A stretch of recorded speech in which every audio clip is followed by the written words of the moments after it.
বৃহস্পতিবার মানেই বাংলা সিরিয়ালের রেজাল্ট বেরোনো দিন। সপ্তাহব্যাপী হাড্ডাহাড্ডি লড়াইয়ের পর এদিন জানা যায় বেঙ্গল টপার হয়েছে কোন সিরিয়াল। স্টার জলসা নাকি জি বাংলা, বাজিমাত করেছে কোন চ্যানেলের ধারাবাহিক। প্রায় দিন সাতেকের অপেক্ষা শেষে সামনে এল সেই স্কোরকার্ড। চলতি সপ্তাহের টিআরপি তালিকায় জোর টক্কর হয়েছে জগদ্ধাত্রী, ফুলকি, র ৬.৯ নম্বর নিয়ে যৌথভাবে দ্বিতীয় হয়েছে এই দুই সিরিয়াল। অল্পের জন্য বেঙ্গল টপারের সিংহাসন ধরে রাখতে সক্ষম হয়েছে উদয় ঈশানীর পরিণীতা। ৭.০ রেটিং নিয়ে বঙ্গ সেরা হয়েছে জি বাংলার এই ধারাবাহিক। তৃতীয় স্থানে রয়েছে স্টার জলসার রাঙামতি তীরন্দাজে র নাম। ৬.৬ পয়েন্ট পেয়েছে এই সিরিয়াল। অন্যদিকে পরিণীতা র সামনে নম্বর কমেছে পরশুরাম আজকের নায়কে র। চলতি সপ্তাহে জলসার এই সিরিয়াল পেয়েছে ৬.৪। যুগ্মভাবে ষষ্ঠ হয়েছে চিরদিনই তুমি যে আমার ও কথা। দুই ধারাবাহিকই পেয়েছে ৬.০। এক নজরে টিআরপির সেরা ১০।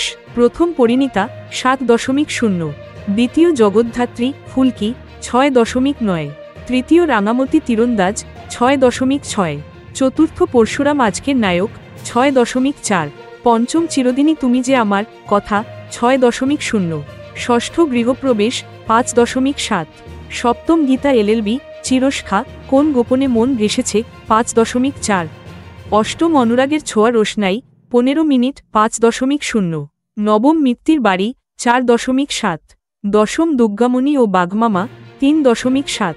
সিরিয়াল ছেড়ে নন ফিকশন শোয়ের কথা বলা হলে দিদি নম্বর 1 সানডে ধামাকা পর্ব পেয়েছে ৪.৫।